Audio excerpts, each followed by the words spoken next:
বহুতক আমি কালেক্টিভলি আমি হেল্প কৰিছিলো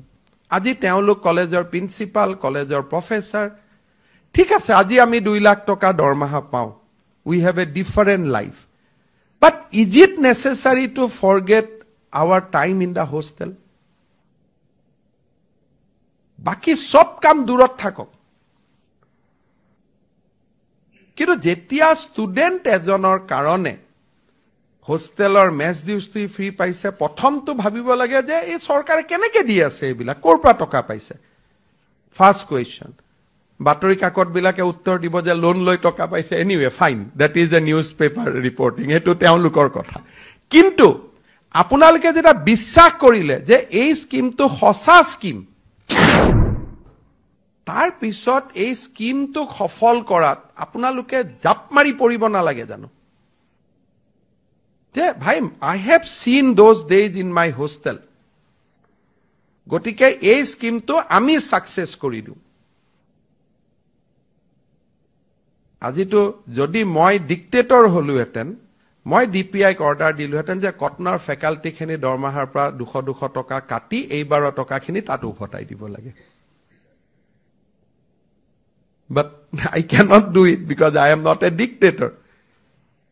কাৰণ মই জানো কটনৰ গুটেকেজন প্ৰফেসৰক মই চিনি পাও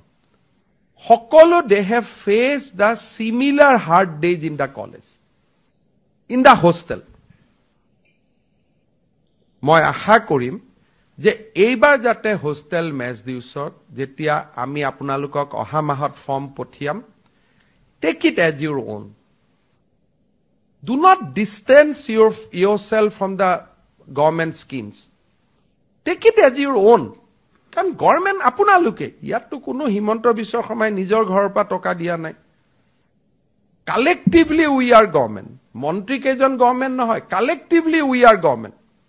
যেতিয়া আমি পজিটিভলি কথাবিলাক নকওঁ যেটো পজিটিভ কথা যে ইয়াত এডমিশন দি আমাৰ ভাল হৈছে আৰ যদি বেয়া হৈছে 6টা গ্ৰাউন্ড লিখি যে এই কেটা কাৰণত সমৰ্থ পোৰ্টেলৰ এফিকেচিৰ ওপৰত মোৰ সন্দেহ আছে টেকনলজিক্যাল টিম আহিব এটোটো আমি বনোৱা সফটওয়্যাৰ নহয় আমি দিল্লীত পঠাম দিল্লীৰ পৰা টিম আহিব যিখিনি অসুবিধা আছে এটো ফিক্স কৰিব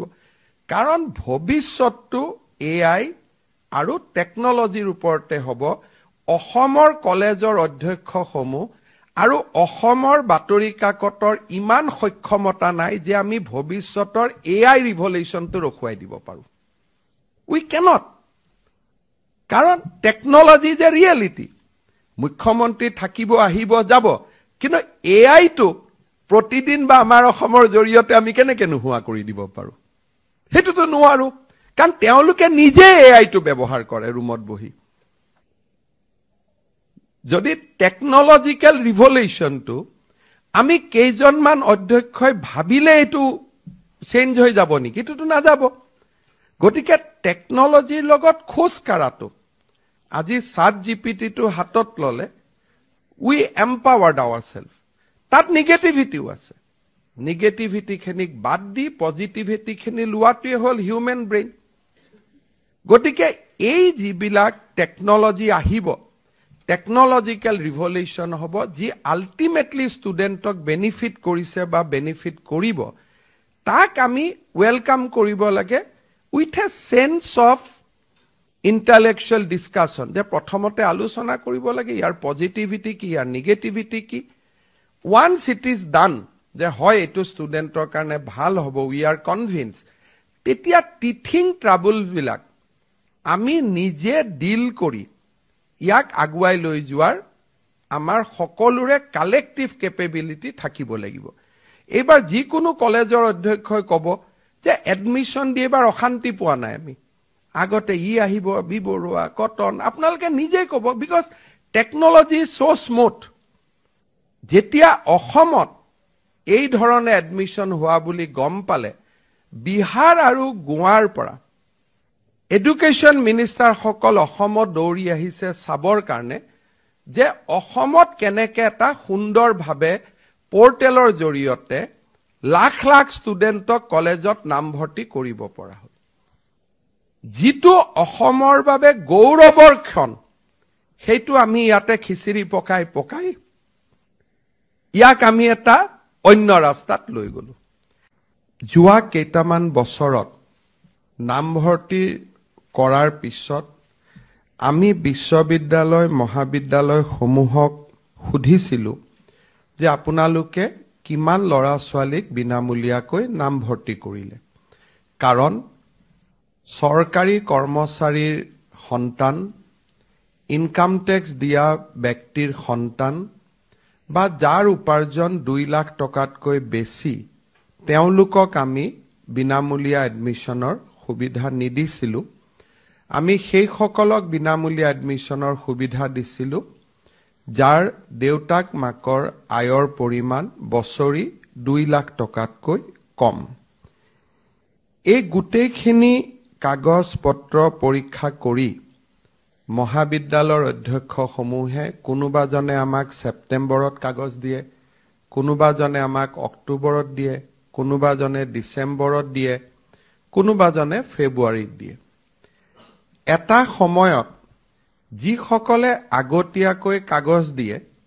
তেওঁলোক অধৈৰ্য হৈ পৰে যে আমাৰ টকাটো কিয় অহা নাই বিভিন্ন সংবাদ মাধ্যমৰ আশ্ৰয় লয় যে আমাৰ টকাটো দিয়া নাই কলেজে আমাক ফ্ৰী এডমিশন কৰোৱাই দিলে চৰকাৰে আজিলৈকে আমাক দিয়া নাই বহু কেইবাৰ এনেকুৱা সভাত কলেজ অধ্যক্ষ পৰিষদক মই আহ্বান জনাইছিলো যে এখন কলেজৰ কাৰণে আন এখন কলেজে যাতে সাফাৰ নকৰে সেই কাৰণে আপোনালোকে এটা কাট অফ ডেট ঠিক কৰক আৰু কাট অফ ডেটৰ আগতে গভৰ্ণমেণ্টক ডেটাখিনি দি পঠাওক এই ডিসিপ্লিনটো আমাৰ মাজত কেনেকৈ আহি পৰিল বিকজ অফ টেকনলজি যেতিয়া সমৰ্থ পোৰ্টেলৰ জৰিয়তে নামভৰ্তিৰ কাম আৰম্ভ কৰিলো প্ৰথম যে গভৰ্ণমেণ্টে কিবা এটা উলাইছে তাক আমি বিৰোধিতা কৰিব লাগে গতিকে প্ৰথম ৰিএকচন ওয়াজ দ্যাট যে আমি এটুক বিৰোধিতা কৰিম দ্বিতীয়তে আমাৰ টেকনিক্যাল ইনকম্পিটেন্সি যে সমৰ্থ পোৰ্টেলটো চলাব পৰা আমাৰ সক্ষমতা নাই গতিকে আমি কাৰোবালৈকে ব্লেমটো শিফট কৰিব লাগিব যে আমি চলাব পৰা নাই গতিকে আমাৰ গাতটো দুখ বুলি কলে গণ্ডগোল হ'ব গতিকে আমি এইবিলাক চৰকাৰে কি উলিয়াইছে এইবিলাক ফালতু কাম এইবিলাক শিক্ষা মন্ত্ৰীৰ কাম নাই নেক্সট ৰিএকচন ওয়াজ দ্যাট বাট লাহে লাহে আমি দেখিলো যে সমৰ্থ পোৰ্টেলটো খুব ভাল কৰি আমিও প্ৰেছাৰ দিলো এনআইসি কো ইনফৰ্ম কৰিলো আজি আপোনালোকে দেখা পায় যে এই বছৰ কলেজসমূহত 2,24,399 গৰাকী প্ৰাৰ্থী আবেদন কৰাৰ পিছত এই সমৰ্থ পোৰ্টেলৰ জৰিয়তে আমি 85.2% ষ্টুডেণ্টক আমি এডমিশন দিব পাৰিলো এতিয়া আমাৰ অসমৰ ছাত্ৰ সমাজৰ প্ৰতি যেটো দায়বদ্ধতা যে ম্যাক্সিমাম লৰা ছোৱালীয়ে প্ৰথম দ্বিতীয় আবেদনত সিট পাওক যাতে আমি অসমত জিআৰ জেনাৰেল এনৰোলমেন্ট ৰেশিও আমি বঢ়াব পাৰো প্ৰথম নামভৰ্তি কৰোতে যেতিয়া ছাত্ৰ ছাত্ৰীজন বিমুখ হয় আৰু পিলাৰ টু পোষ্ট ইখন কলেজৰ পৰা সিখন কলেজলৈকে তেওঁ দৌৰিবলগীয়া হয় definitely he or she will be discouraged কিন্তু আজি সমৰ্থ পোৰ্টেলটো থকা কাৰণে আমি ঘৰত বহি চাব পাৰো যে এইখন কলেজত মোৰ আজি এডমিশন হ'ব বা নহব আৰু ফাইনালি আমি এটা সুবিধা দিও স্পট এডমিশন যাৰ জৰিয়তে ৰেসিডুয়াৰী এডমিশন খিনি আমি লব পাৰো এই বছৰৰ দৰে শৃংখলাবদ্ধ এডমিশন কলেজত আগত কেতিয়াও হোৱা নাই কিন্তু যদি অসমৰ বাতৰি কাকতসমূহ চাও তেতিয়াহলে আমাৰ এনেকুৱা লাগিব যে এই বছৰৰ দৰে আটাইতকৈ ইনডিসিপ্লিন এডমিশন কেতিয়াও হোৱা নাই তাৰ কাৰণ কি যে আমি প্ৰথম অৱস্থাত সমৰ্থ পোৰ্টেলটো অহাৰ লগে লগে আমাৰ মনত প্ৰথম ক্ৰিয়া হল যে এডমিশনটো আমি দিব পাৰিম নে নাই পোৰ্টেলটো আমি চলাব পাৰিম নে নাই এই পোৰ্টেলত দিলে আমি এডমিশনৰ ফিস খিনি লব পাৰিম নে নাই এই ধৰণৰ বিভিন্ন আমাৰ মনত সৃষ্টি হোৱা সন্দেহক আমি নিউজলৈকে ৰূপান্তৰ কৰি দিলো কিন্তু আজি আপোনালোকে চাওক যি টকা পইচা আপোনালোকে 31 মাৰ্চত পালেহেঁতেন আজি আপোনালোকে 10 জুলাইত এই টকা পইচাটো পাব সক্ষম হৈছে কলেজখিনি ভালকৈ চলিব কলেজৰ প্ৰফেছৰ এপইণ্টমেণ্ট হয় পিআৰচিৰ কথা কোৱাৰ কাৰণে দুই এখন কোৰ্টত আমাক কলেজে তোমালোকে পিআৰচি ইনসিষ্ট কৰিব নোৱাৰা উই লষ্ট দ্য কেছ আৰু আমি কলেজৰ ফেকাল্টিত আমি বাহিৰৰ মানুহক এপইণ্টমেণ্ট দিবলগীয়া হ'ল বিকজ অফ হাই কোৰ্ট এতিয়া আমি কৈছো যে নহয় কলেজৰ প্ৰফেছৰ এপইণ্টমেণ্ট কৰাৰ আগতে proficiency of local language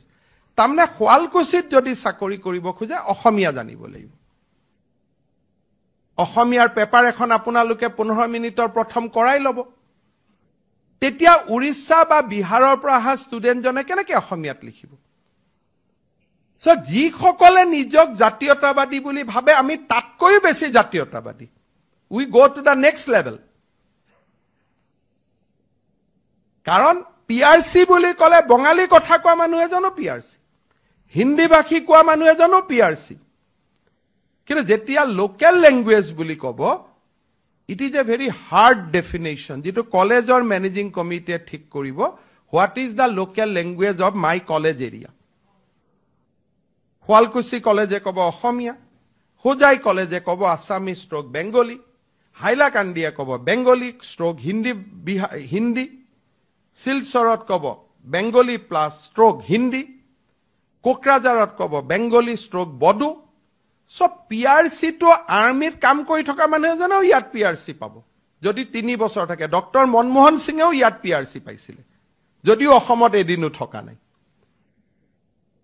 because PRC is a legal document but when you spoke about the local language it is a subjective satisfaction of that college and jar ফলত কলেজৰ পোষ্টত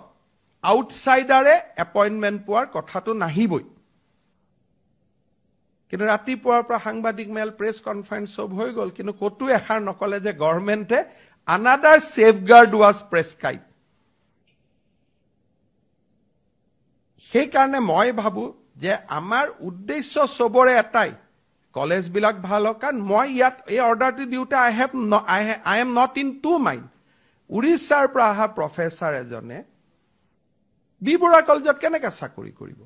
এণ্ড ভাইসা ভাৰ্সি অসমৰ professor এজনে উৰিষ্যাত গৈ চাকৰি কৰিব নোৱাৰে যদি ষ্টুডেণ্টৰ লগত কমিউনিকেট কৰিব নোৱাৰে ইন দ্য লোকেল লেংগুৱেজ তে কলেজত চাকৰি কৰিটো লাভ নাই in that point we can win আমি কোৰ্টত গলেও আমি উইন কৰিব পাৰো যে যদি ল্যাঙ্গুৱেজ না জানে পঢ়াব কেনেকৈ সেই কাৰণে গভৰ্ণমেণ্টৰ প্ৰত্যেকখনে এই অৰ্ডাৰটো হয়তো আপোনালোকৰ বহুতৰ চকুটো পৰা নাই সেই কাৰণে ডিপিআই খুদি আছে কি কৰিম ডিপিআই উত্তৰ দিবলগীয়া হৈছে কিন্তু আপোনালোকে এই অৰ্ডাৰখন যদি পঢ়ি চালেহেতেন যে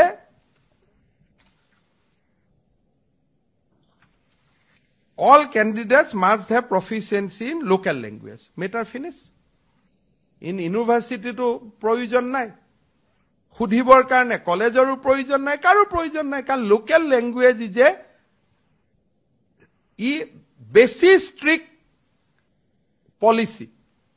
যাতে বাহিৰা মানুহ আহি নুখুমায়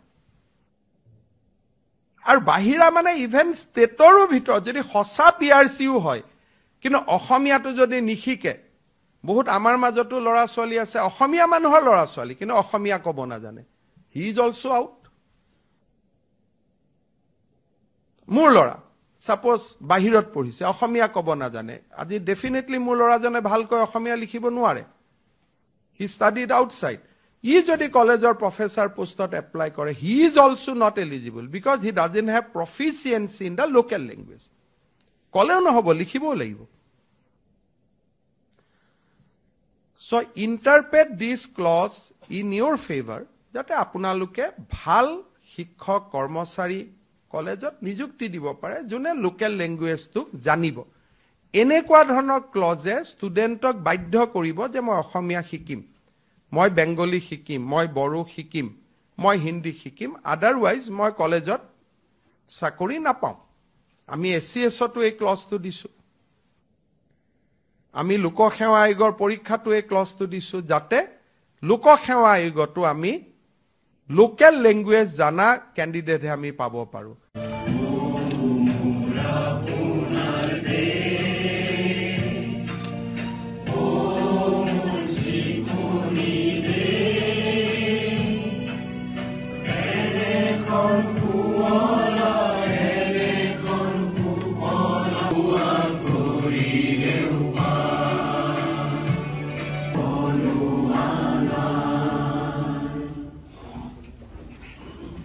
আপোনালোকৰ সন্মুখত আজি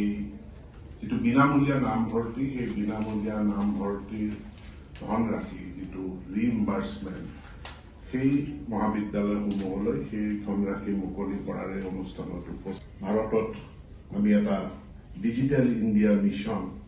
সম্পন্ন হৈ গ'ল আৰু তাৰ পাছত এতিয়া আমি এটা ডাঙৰ মানৱ জাতিয়ে ডাঙৰ জাপ মাৰিছে আৰ্টিফিচিয়েল ইণ্টেলিজেন্স বা কৃত্ৰিম বুদ্ধিমত্তাৰ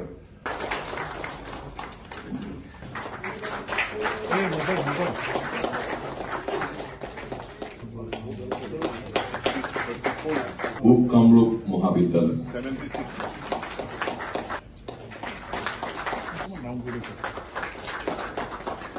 আমাৰ মাজত উপস্থিত অসমৰ বিভিন্ন বিশ্ববিদ্যালয়ৰ উপাচাৰ্যসকল, সৰ্বশ্ৰী অৰূপজ্যোতি চৌধুৰী ডাঙৰীয়া, অমলেন্দু চক্ৰৱৰ্তী ডাঙৰীয়া, 2023-24 আজি পৰ্যন্ত 2,94,633 গৰাকী ছাত্ৰ ছাত্ৰীয়ে বিনামূলীয়া নামভৰ্তি লাভ কৰিবলৈ সক্ষম হৈছে। আৰু লগতে সাংবাদিক বন্ধুসকল, আমি সকলোকে কৃতজ্ঞতা জ্ঞাপন কৰিছো। এতিয়া ৰাষ্ট্ৰীয় সংগীতেৰে আজিৰ অনুষ্ঠানত সামৰি পৰিব।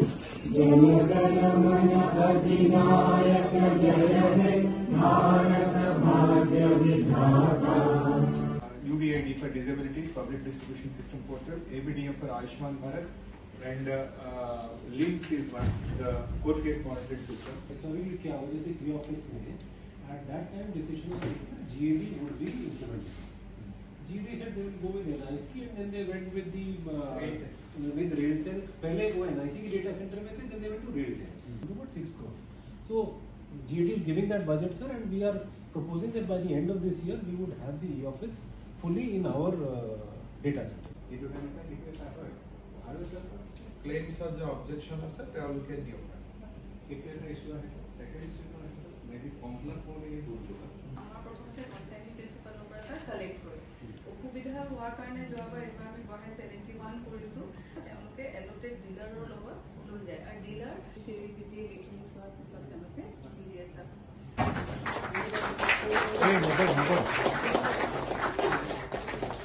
94,44,820। ইয়াৰ পাছত গোৱালপাৰা মহাবিদ্যালয়।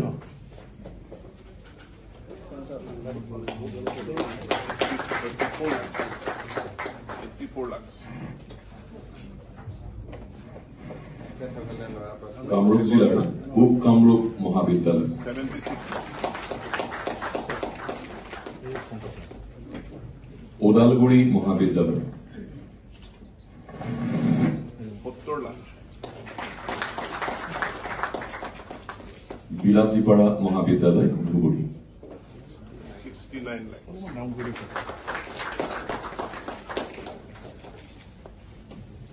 ধন্যবাদ জনাইছো। আৰু After the Cooperative Amendment Act, ये तो सब हमारा 35% है। हमारा लोग बोर्ड में जाएगा जो निर्णय करे। फिजिबिलिटी বা কৰাৰ পৰিৱেশ আছে নে নাই, আমাৰ আৰ্কাইভ আছে, আমাৰ বিভিন্ন সময়ৰ অৰ্গেনাইজেশ্যন ইনষ্টিটিউট এই কনচেপশ্যনটো কাৰ আছিল তেওঁকো ৰপিং কৰক। Senior observer. Sir, BSc in Physics, Maths, Geology or Chemistry or Diploma in Engineering Similarly. And 1 year experience. कहाँ से promotion होगा? From laboratory technicians. So ये BSc Physics, Mathematics. Not have service rules, sir. So that is what we have come for getting. There are senior observers. This is a gazetted post. So we are proposing that 50% would be through promotion and 50% would be through APSC recruitment. Laboratory technicians are, again, we are proposing that 90% would be through direct recruitment. Civil observer में sir जो direct recruitment होगा